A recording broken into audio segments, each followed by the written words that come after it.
Assalamualaikum warahmatullahi wabarakatuh. Perkenalkan, nama saya Monalisa Febrilianda, NIM 19042154. Mata kuliah Administrasi Kependudukan dan Lingkungan Hidup.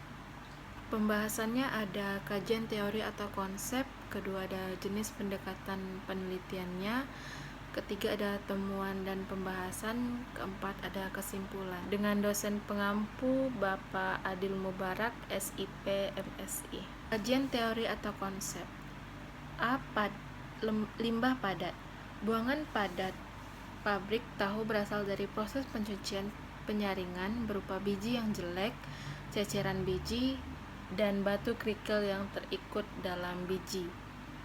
Dari proses penyaringan dihasilkan limbah padat berupa ampas tahu, sedangkan dari proses pengepresan dihasilkan potongan-potongan tahu yang tercecer. Limbah padat belum terlalu mencemari lingkungan karena bisa digunakan untuk membuat tempe dan pakan ternak seperti sapi, kerbau, kambing, babi, dan ikan.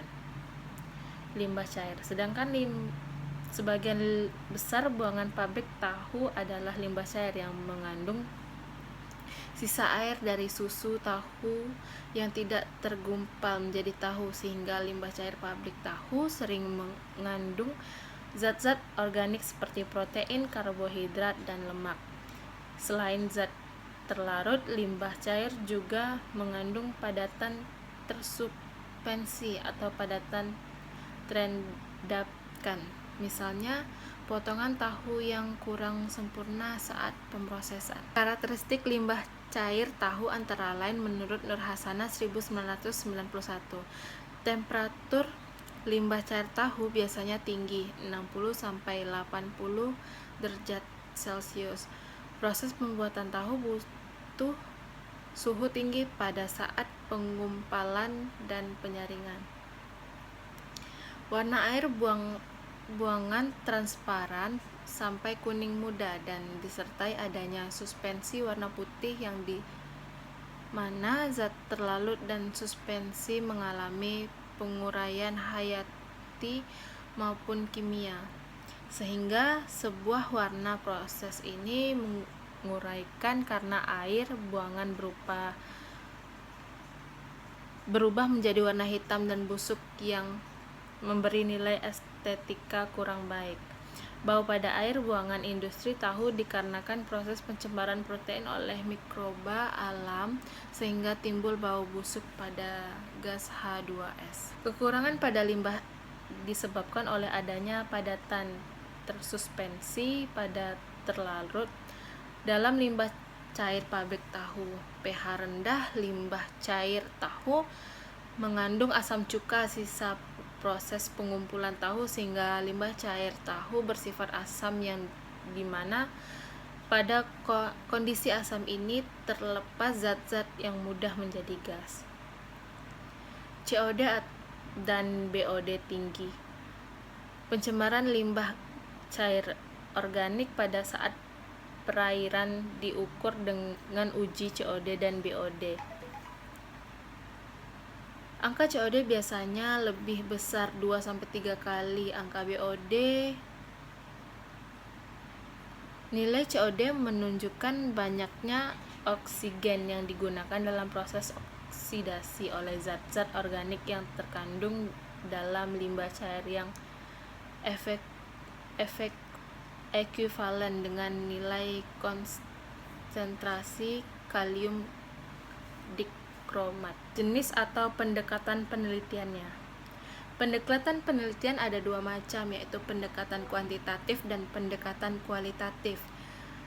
Dalam pembuatan laporan ini menggunakan pendekatan penelitian kualitatif, yaitu penelitian yang bersifat deskriptif dan cenderung menggunakan analisis. Penelitian kuantitatif adalah penelitian yang temuan-temuan tidak diperoleh melalui prosedur statistik atau bentuk hitungan lainnya, dan berusaha memahami dan menafsirkan makna suatu peristiwa interaksi tingkah laku manusia dalam situasi tertentu menurut perspektif peneliti. Sumber data penelitian kualitatif adalah tampilan yang berupa kata-kata lisan atau tertulis yang dicermati oleh peneliti, dan benda-benda yang diamati sampai detailnya agar dapat ditangkap makna yang tersirat dalam dokumen atau bendanya.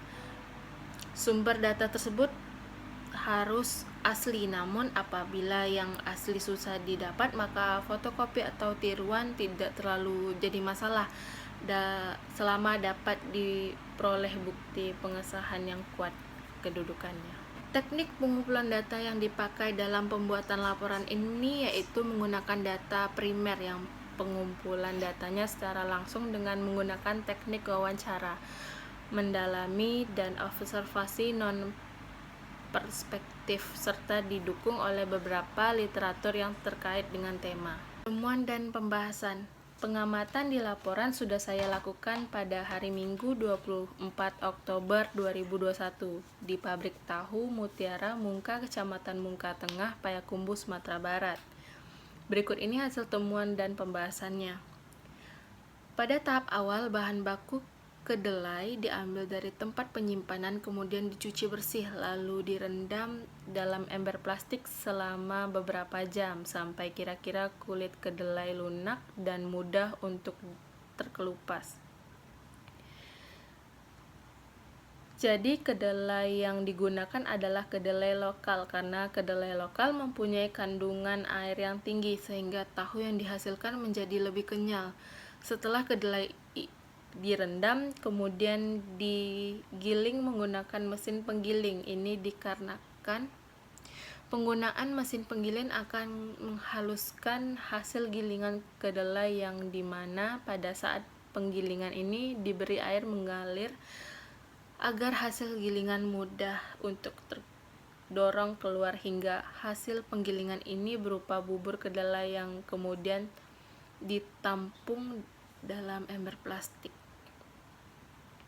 Energi atau bahan bakar yang digunakan dalam proses penggilingan ini menggunakan karet uap modern, tetapi bahan bakar yang digunakan juga masih berupa kayu bakar. Bubur kedelai yang telah terbentuk kemudian direbus atau dididihkan dalam tungku pemasakan sambil ditambahkan air secukupnya. Proses pemasakan atau perebusan ini menggunakan panas yang dihasilkan dari pembakaran bahan bakar kayu di dalam ketel uap atau serbuk hasil penggajian kayu. Rata-rata ketel uap tersebut dalam drum bekas. Dalam perebusan ini memakan waktu lebih kurang 15-30 menit untuk mendapatkan hasil kedelai atau filtrat. Perlu dilakukan penyaringan, yaitu wadah atau tempat yang telah disiapkan. Diberi kain saring yang biasanya terbuat dari kain mori kasar atau kain blakon. Penyaringan dilakukan berulang kali agar diperoleh sari kedelai yang optimal. Proses penyaringan juga membutuhkan air. Hasil utama dari penyaringan ini adalah sari kedelai dan hasil penyaringannya adalah ampas tahu yang jumlahnya cukup banyak. Proses selanjutnya adalah pengempasan dan percetakan. Proses ini dilakukan dengan cara cairan bening yang berada di atas gumpalan tahu dibuang sebagian dan sisanya digunakan untuk air asam.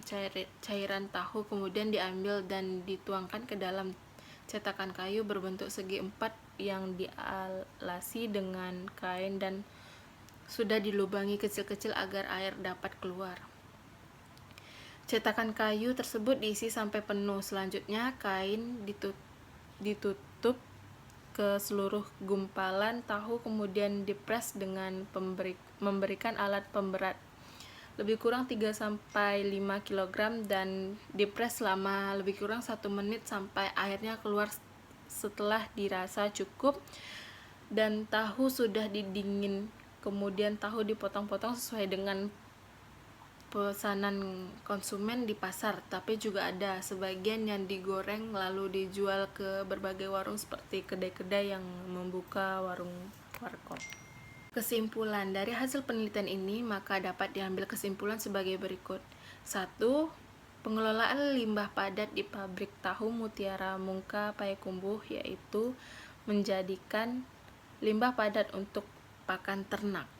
Yang kedua, sedangkan pengelolaan limbah cairnya di pabrik tahu Mutiara Mungka Payakumbuh yaitu hanya membuang limbah tersebut ke kolam atau empang yang berada di belakang perkarangan pabrik tahu tersebut. Rekomendasi: setelah mengetahui hasil dari kesimpulan dari penelitian ini, maka rekomendasi yang dapat saya berikan adalah pemakaian air pada unit produksi sebaiknya lebih efisien agar debit tidak melampaui batas yang ditentukan. Biogas dimanfaatkan untuk bahan bakar penerangan dan di sekitar lokal IPAL dan diperlukan karyawan yang tinggi di lokal pabrik untuk memasak, serta unit IPAL yang cocok untuk industri kecil tahu adalah biaya investasi awal dan operasional murah, perawatannya mudah, proses pengelolaannya lengkap, kualitas efluen memenuhi baku mutu, air limbah industri tahu memiliki nilai ekonomis dan ramah lingkungan. Sekian presentasi dari saya. Terima kasih.